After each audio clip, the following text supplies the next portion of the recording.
What's going on, everyone? Welcome to the channel. For those of you who are subscribers, welcome back to the channel. And those of you who are not, I suggest clicking that subscribe button before this stuff isn't free anymore. That said, in this video, I'm going to show you exactly how to rebuild your front forks on a 2005, it would be 2004 to 2000, I guess, 8 Yamaha R1. Pretty straightforward, and as you'll notice, the bike is partially disassembled, and the reason for that is this is a complete build series. For those of you that might be interested in that build series, I'll put a link below to see exactly how this bike turns out. Nonetheless, I'm going to show you today how to rebuild these forks. Stick around and we'll get to it.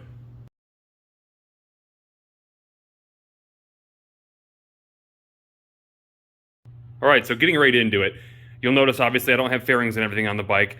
You won't have to remove any of that stuff, none of that is necessary. You will have to take off some other pieces that are on here, and I will show you how to do that. But before we even get to that part, we need to get our front wheel and brakes off so we can get the weight off these forks. So let's focus on that. Looking at the front brakes, again, those are the first things that need to come off. We got 2 bolts on each side that need to be removed. They are 12 millimeter. You'll see one here, and you'll see one here. There are 1, 2, 3, 4. So 2 on each side. And then we have the small bolt right here that we have to remove that'll loosen and get the calipers away from the wheel. So let me go ahead and pull those off, and I'll show you what that looks like. Alright, so now with all 6 bolts, or 3 per side, taken out, we should be able to basically carefully wiggle this out just like so, and now it's out of the way. We'll do the same thing to the other side now, and then we'll get this front wheel off.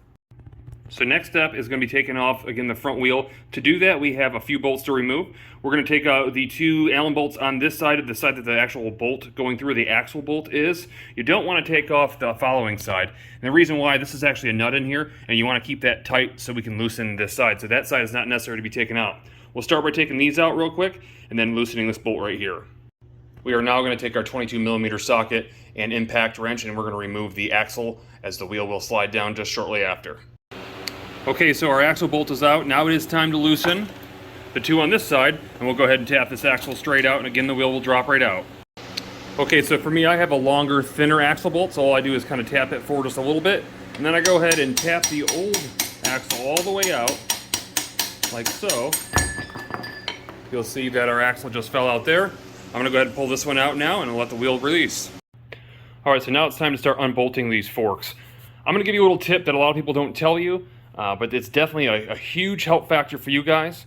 Keep in mind, my top triple trees has been loosened already, so don't worry about that. But what you want to do is you want to loosen these caps right now. You don't want to take these things out and then try to get these caps off, because a lot of times those things are locked in there, and you'll be wanting or having to put these either in a vise or with some pipe wrenches. And you really don't want to do that if you don't want to mar them up. So it's easiest right now, because it's all clamped in there, to go ahead and take your socket and just break these things loose with about a quarter turn. You don't want any fluid to come out of them, but at the same time, you don't want them locked in anymore, so go ahead and break those loose. Okay, just getting ready to break them loose now with a 24 millimeter socket. Now, I don't suggest using an impact on this part right here, because this is very soft aluminum. It'd be very easy to strip or break, so you don't want that. Try to just brace these front forks and get them loosened up with a simple socket like you see right here, or even a breaker bar if you need more leverage.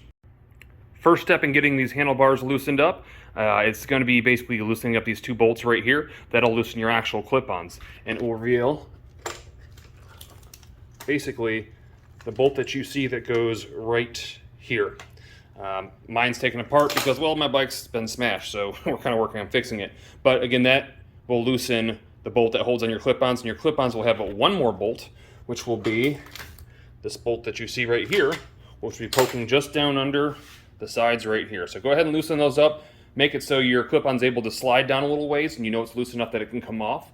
We're then going to proceed to loosen this bolt here and this bolt here. Now your complete upper is loose. Next step is getting our lower triple tree. The last thing that's holding this thing up is going to be this here, that one there, and that one there. So I'm going to go ahead and loosen those up, and we're going to slide this thing down. At that point, you'll be able to pull off your clip-ons. Alright, so with all those bolts loose, you should be able to slide this thing just down.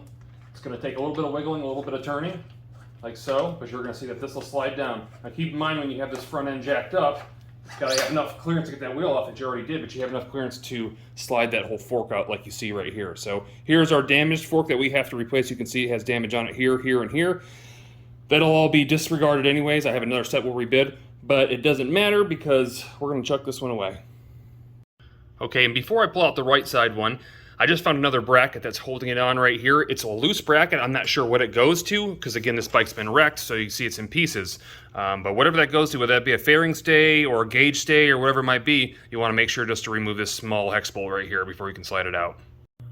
All right, so here we are. We have the fork and the vise very lightly viced with a cloth in between. A lot of times I'll use 2 chunks of rubber. Right now my rubber seems to have run away. I don't know how that happens, but it has nonetheless. But you look right here, and we have this thing lightly stuck in here because we already have loosened this. We don't need anything heavy. But what we want to do to relieve all tension on here is we want to turn these dials all the way out, which should be out counterclockwise. Before we do that, though, you probably want to remember what your settings were. And to do that, you're going to start by turning this little top one in here and then counting how many clicks inward it goes. Once you've counted those, maybe let's say it's 12, write that number down. Then you're going to twist this bolt right here, which I believe is a 13 millimeter, all the way in and count how many turns that you go in, whether it be 10, 12, 11, whatever it is. Write that number down as well, and then you're going to back them all the way out so it's ready to go, and that's going to relieve most of the tension you have on it. I'm going to do that right now. We'll come back and then we'll loosen this bolt right here. Alright, so you'll see it's all turned in right now. My particular setup is 13 clicks on the small bolt, and on the larger bolt, 8 1/4. So I'm going to go ahead and back these all the way out now, and again, we're going to go ahead and use the larger diameter bolt to take out this whole top cap here. Now, for reference, this actual bolt here was actually a 14, so for whatever that's worth. Let me go ahead and loosen these out and pull that out. Now that it's all backed out, you can see how much higher that it is. It's time to go ahead and loosen this top bolt here. So all we're going to do is we're going to take our socket like so. We're going to put it on there like so, and we're simply going to loosen this and loosen this. Don't worry, this won't shoot out on you. It's not usually any high tension like that. We've already loosened our preloaded tension right there, so it shouldn't be a problem. But you might want to grab an oil pan just in case it does come out, a little bit of oil comes out. It shouldn't, technically speaking, but I'm not the one that last had these apart, so I can't guarantee that. I don't know what kind of fluid is inside these. So nonetheless, you still have to drain the oil, so you might as well have a pan ready. Okay, so once you've gotten to the point where you feel like there is no more spinning or nothing else is coming up, you're probably completely out. Again, there was no tension to jump out at you. Don't worry, it won't shoot out at your face. Now you can take the bottom of the strut, or the shock, fork, and lift it up just like so. And what that'll do is that'll expose these little divots you see on the side right here. And what you're going to do with those is you're going to use a specialized tool to hold that. That's what we're going to be pressing down, because we need to get this top cap off in order to get the chromoly tube out of the outer tube. So what I'm going to do right now is I'm going to go ahead and I'm going to put that on there. I'm going to show you what it looks like. All right, now one quick note I'd like to make before I go ahead and do this. What you'll notice is there's a little bit of a dipped area on the sides of these things. You can kind of see where it's kind of closer to the edge right here as opposed to right there. You want to go ahead and hold the top here and turn that, because if you tighten this thing down against those divots, you're going to mar up the inside aluminum, which we don't want. So you want to go ahead and make sure that you turn that just like so, and now we have the ability to make sure that nothing is ruined by the points or tips of this tool going inside. Alright, so now you see the tool is attached. You can kind of see how I have it screwed in. And let me show you or share with you the reason we do this and why we're doing this. What we're going to have to do is we're going to have to compress the spring inside here. And the reason we have to do that is there's a bolt just underneath this white cap right here that we need to spin loose. So by compressing this whole spring setup right here, that will allow this to drop down and the nut to be exposed to where we can twist it off. So the next step is a little bit tricky, but it's not hard. We're going to go ahead and use a ratchet strap to strap from the top and the bottom of this thing to get this thing compressed, because we don't have an extra set of hands. Now, if you have an extra person around, you can do this together. However, it could be kind of dangerous because the way you're pulling at your face if you're over top of it. I don't prefer that way. So right now, I'll show you exactly how I do it with a ratchet strap. Alright, so for this part, again, you need a ratchet strap. You'll want to use a good working one that doesn't have any rips or tears where you have to worry about snapping in pieces because you don't want it to jump back at you. But at the same time, you don't want to use a real nice one because it's going to get dirty sticking it through the lower axle hole. So the first thing you want to do is you want to go ahead and take and separate the string from the actual ratchet itself. And go ahead and set the ratchet aside. Now what we want to do is we want to look at the very bottom of this thing right there. And we're going to go ahead and we're going to slide this string, or the cord or cable or strap, whatever you want to call it, through just like that. So we've got plenty of room. Then we're going to take, it's one hook side, you'll see right here, and we are going to sit it right up here, like so. We're going to get it as close as we can to the inside edges, you'll see right here. And now I'm going to go ahead and pull that nice and tight as I can. and I'm going to grab the strap end and I'm going to put it back through the ratchet you see right there. Alright, so to give you a better visual of what your ratchet strap should look like, it should look exactly like what you see right here. Now, keep in mind, you want to keep those, again, as close to inward as you can because you won't want them sliding off one way or the other. And now what you're going to do is simply take the strap and you're going to crank the strap down like so until you see a nut exposed or until the shock will no longer pull down for you. We're almost there.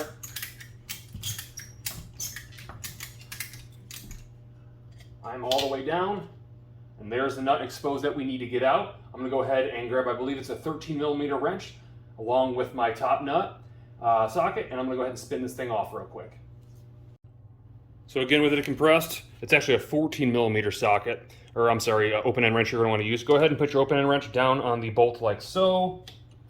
Grab your upper socket, and you're just going to break that loose. I've already done that. It's really simple. Then all we're going to do is simply spin this piece off to free it.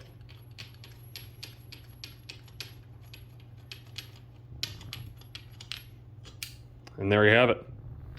All right, and so now that you have that upper, I guess I would call it cap, taken off, we're going to go ahead and we're going to loosen up our clamp. Now this is the part where it's going to want to kind of jump up because your clamp, once it gives, it's going to give. So you kind of want to give it a little distance. You don't want your face in front of it. Also, you want to make sure to go ahead and push that little nut down underneath this metal lip right here, because if you don't, it might get stuck on this and it could tear this thing up. So we're gonna go ahead and we are going to attempt to loosen this thing like so. Pretty straightforward. So it might make you jump at first, but it's not gonna hurt you. For the most part, it's contained. Go ahead and pull your cap off. Then you're gonna wanna pull out your spring. Your spring here is a little bit different from one side to the other. You'll see the tapered end is towards the top, and that's so it will hold on the plastic as you see right here. So go ahead, let's pull this apart. It's time to dump out the oil inside this fork tube. All right, so at this point, we've had a chance to let this thing sit for a few minutes upside down and let it drain all the oil I could out of it. And now you're gonna see that the lower fork wants to drop out. Don't let it drop out just yet. You got one more thing to take out. You need to look down inside here. Right inside the tube, you're gonna see a push rod, like so. We're gonna go ahead and pull that out real quick because we don't wanna bend or ruin it. So let's go ahead and sit that out and we'll set it aside with all the rest of our stuff. And now it's time to lift this fork tube off. I'm gonna have to do that off camera because, well, I don't have my tripod next to me and my hands are full of grease. All right, now you wanna go ahead and put this thing over top of your, whatever you're draining your oil into. I like to keep it flipped upside down just to make sure oil, just like you see right there, that might be left comes out. We're gonna go ahead and pull our complete chromoly tube out of the outer body. Again, you kind of want to shake everything you can out of this. Here in a minute, I'll show you inside the oil pan. You'll probably have metal shavings. It's pretty typical inside a fork. You got to think this thing goes up and down and up and down, metal on metal, even though it's lubed like a billion times. So you want to get out as much of this as you can. All right, so let's move to our seals. All right, so now it's time to take out our seals. The tool I use is actually the tool you see here, and this is actually from your local HFT store. Really what it's made for is removing interior clips of cars, like door panels and stuff. But it works really well because it's angled and it has a good wide stance, so it gets a hold of this seal pretty well. All you want to do is you want to go around the outsides of this thing like so, and you're just going to gently pop out that dust seal. There's our dust seal. We're going to go ahead and set that aside. Now we're left with simply the actual oil seal that you see inside here. All right, so the next part that we need to take out is just above our oil seal. Now there is a retaining ring, there are always in these, to stop the seal from popping out. It might be kind of hard if you can see or focus right there, but it's very simple. You can see it as I pry it out here. And there is our retaining ring. Now, next is removing our seal, as you can see here. I'm gonna go ahead and set the camera down. You don't want to use this thing and pry against the lip as you see right here, because what will end up happening is the edges of your screwdriver or whatever tool you're using are going to dig down in the metal. So I usually use a piece of rubber, but I'm going to go ahead and use this little thing here since I can't find the rubber. And I'm just going to gently pry up on around in a circle like so. Just keep going around and around, and eventually you'll see just like that. Our oil ring is out. Now make sure you keep in mind attention to which side that came out on, because the small spring side, if yours has springs, should be facing upward. Okay, so I went ahead and wiped out and cleaned out the inside of this. You want to make sure there's no debris or any metal shavings left inside there. There also is a flat washer right here that you want to make sure you do not lose and you keep in. Now it's time to put in our seals. Now I'm using another set of all balls racing like we did in the ZX10 build. Unfortunately, my dealer did not have any Yamaha OEM, so they did have this. That is the part number you can see there. There are the seals right there. So let me go ahead and get these things out and we'll start getting them ready to get put in.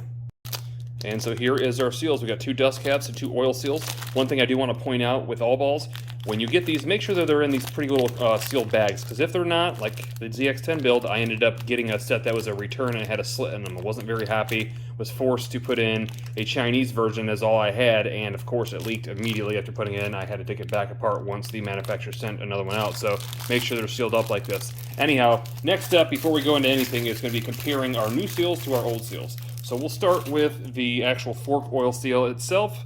Here's our old one here.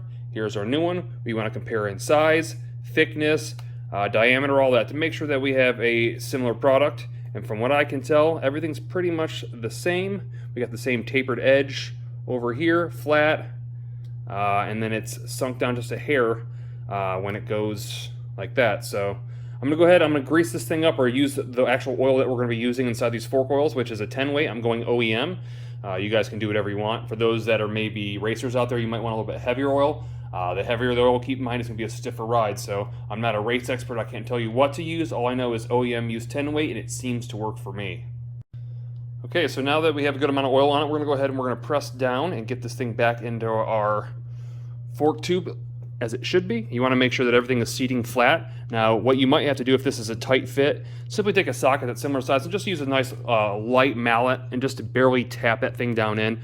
Mine's got a little ways to go, but I think I can get it by hand. No matter what, you want to make sure that it's seated against that metal washer regardless, because you got to be able to get your retaining ring back in here. If your retaining ring isn't completely seating, then this thing isn't all the way in. So again, it's all the way in. I'm going to go ahead and set in my retaining ring. I'm going to fit one corner in like so, and the other in so. And again, there's a channel down in here, so you should be able to see that once it's in that channel, that it's sunk back into that channel. The idea of this is if that's not in that channel, it's not going to hold the fork seal where it belongs, and the fork seal is going to end up popping out. You'll be riding, and if the dust seal gives out, then you're going to end up with oil all over your front wheel, and you can imagine kind of what the outcome is there. So make sure that this thing is seated all the way around before you put anything else back in. Alright, and so just before reinstallation, we've got one more seal to play with, and that is our dust seal. As you can see here, here's our OEM one. You can tell how dirty it is, and here's our brand new one. So you want to kind of compare those. You want to make sure everything is similar in size and fitment. It looks to be, so this is correct. Now don't go ahead and stick this in here. This is not what you want to do. You can do that, but the problem is a lot of times what will happen is your little ring that you have on here will fold backwards inside there, and you will not get a good seal. You don't want that, obviously. So what you want to do is you want to go slide this down the chromoly tube, and then we'll slide the aluminum tube over top of that, and it'll seat itself. So let's go ahead and do that. I'll show you what that looks like. Alright, so go ahead and grab your chromoly tube like so. Take your seal. Make sure that the pointed end is facing downward and that you've already lubed it up. You're going to go ahead and wiggle this on where it belongs. Never force it. Make sure that lip on it looks good all the way around. It does. We're going to go ahead and slide that all the way down to where it belongs, alright? Now we are going to grab our aluminum tube and we're going to slide it over top of that. Okay, so with the aluminum tube in hand, make sure you got a good amount of lubrication inside here. You don't want this thing to peel back like we just talked about that one. So easily and gently line this over top nice and straight, and you're just going to kind of wiggle it in a circle like you see here and allow that thing to slide all the way down. You'll feel it catch, wiggle it again, keep sliding down, and now our oil seal, our dust seal, is fully seated. So it's perfect, and we're ready for reinstallation. Alright, so now it's time to start reinstalling everything, and at this point we're going to start putting some of our fork oil in. Now I'm using Bel-Ray 10 weight again. You guys can use whatever you want. It doesn't really matter. Most all fork oil is synthetic and it's good oil, so you don't have to usually worry about it, even if you have cheaper stuff like the one we have hiding in the back. That said, the total amount that each fork leg holds is 0.53 liters, which is roughly like a half a quart. And there's a specific way of measuring that, but the first thing I'm going to do is I'm going to go ahead and take one of these that has a measuring cup, basically a basic measuring cup we use for two-stroke oil. I'm going to pour in like about that half quart range, and then we're going to pour about 3/4 of that in the fork tube before we drop in our spring and everything else, and then we will top it off in the end. Now, with roughly half the fluid ounces put in there, about 16 ounces, actually 16 ounces in total, probably about 8 ounces of what I put in there, I'm going to start putting things back together. So I'm going to set in my tension spring, which is like so. And then we're going to have to set it in our cap. But before we do that, I've got a special tool that we need to use to be able to access that nut, the bolt, that shaft that has dropped all the way down, which is our tool right here. And don't worry, all these tools, all the fluids and everything, we'll have in a link in the description below. So you guys, if you don't have them already, can purchase them. It'll be easy for you. But I'm going to go ahead and slide this down inside the tube like so, and I'm going to spin it on the bolt itself. You can see now it's got a hold of it here. Let me spin all the way on so I got a good grip. All right, we're on pretty stout now. And what I want to do is I want to go ahead and I want to set this thing on the ground. Can I give you a shot of that? I'm going to set this on the ground here, and I'm going to want to pump this thing while holding the tube, because this is going to suck a lot of the air out of inside that fork. You want to be able to bleed that out before it's too late.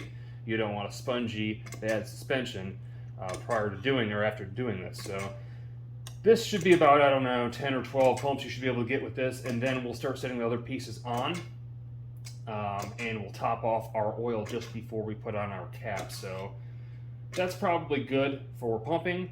Now what I want to do is finish pouring in our oil, and I'll show you how we make sure that our level is the level it's supposed to be. Alright, so at this point you can go ahead and take the fork spring back out. The reason I keep the fork spring in when I do the pumping is because it helps me center it when I'm twisting it on. It helps me make sure that it's not going on cockeyed, and making sure that it's not misthreaded. So anyhow, go ahead. If you don't have to do that, but I chose to do that. If you want to go ahead and now take out your spring, and we need to measure it. So you're going to need a device just like so here that can measure distance. And so what we want to do is make sure that the fork is completely compressed and pushed all the way down. That is the outside metal tube. And we want to go ahead and set this digital scale here to 76. You're going to slide this out to 76 millimeters, or close to, as close as you can get. And we're going to use this very ledge right here to sit on the fork, and we're going to fill up oil until we see the very tip right here with oil on it. So if I measure right now where it sits, it might be just shy of it, but let's see. There is nothing on that, so I'm going to go ahead and add a little bit more and see if we can get it up to that level. Alright, so now with everything leveled like I wanted to, I'm going to go ahead and drop our spring back in. Again, narrow part of the spring facing upward. I'm going to set this right here, and we're getting ready to put our ratchet strap back on. Alright, so at this point I went ahead and put the ratchet strap back on. I got the nut just pulled above where it's supposed to be, and this is a retaining tool that I have to sit underneath it to make sure it doesn't slip. Now, this is usually a tool that you would use when you aren't using a ratchet strap. However, you don't necessarily need it. You can buy this, and I'll put the link in. You can also make one too. There's plenty of different ways to slice a piece of metal to get this thing in. It's more or less a safety if you don't have a strap like this, but we do have a strap. Nonetheless, obviously I'm going to spin my cap on right now, and we'll loosen the strap up so we can start basically clamping it down. Okay, so with the cap on and everything tightened up like it should be, go ahead and slide this down inside here, like so. So it's fitted and ready to go. That way, if you don't do this, what'll end up happening, if this thing shoots up, you might damage this and this here by being forced together. So go ahead and make sure that's slid together. I'm going to release the ratchet strap right now, and we'll start tightening this thing down. Alright, so I just released the ratchet strap. What we're going to do now is we're going to go ahead and slide up the outer tube here, and we are going to start spinning it until it catches, and we are going to torque this thing down like it's supposed to be, and we'll be good to go. Alright, so there is our completed fork. Now, one thing to do when you're all done with this, you might want to just take the fork, give it a couple compression, make sure that the compressions aren't leaking any oil out and that you're okay. You're going to want to go ahead and clean up the bottom of the fork tube as so, because you want to make sure that it's nice and clean, and that if for some reason it is leaking, you'll be able to see that in the future. So go ahead and give it a couple compression pushes, and then you'll be all right. Now you're probably saying, well, what about our preload tension and all our different settings that we have to dial in up here? We're going to do that, but we're going to do that after it's on the bike, because again, I don't want to have to torque this down by holding this thing with a clamp or vise. I want to use the actual triple tree to do that. So again, I'm not going to show you the second round of this. Obviously, you've seen how to do one of them. You can finish the other.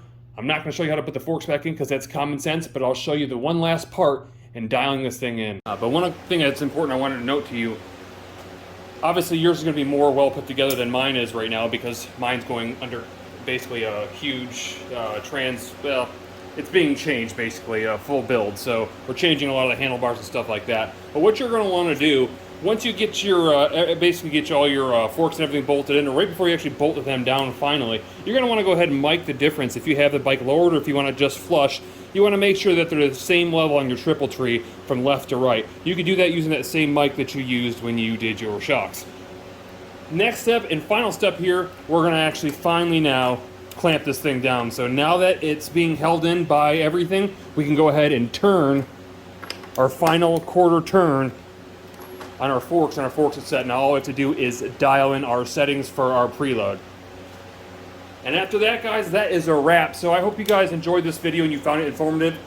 If you did, definitely hit that thumbs up, and if you haven't already, definitely hit that subscribe button because there's a lot of great content coming up. And make sure that you go back and look at the full build down below.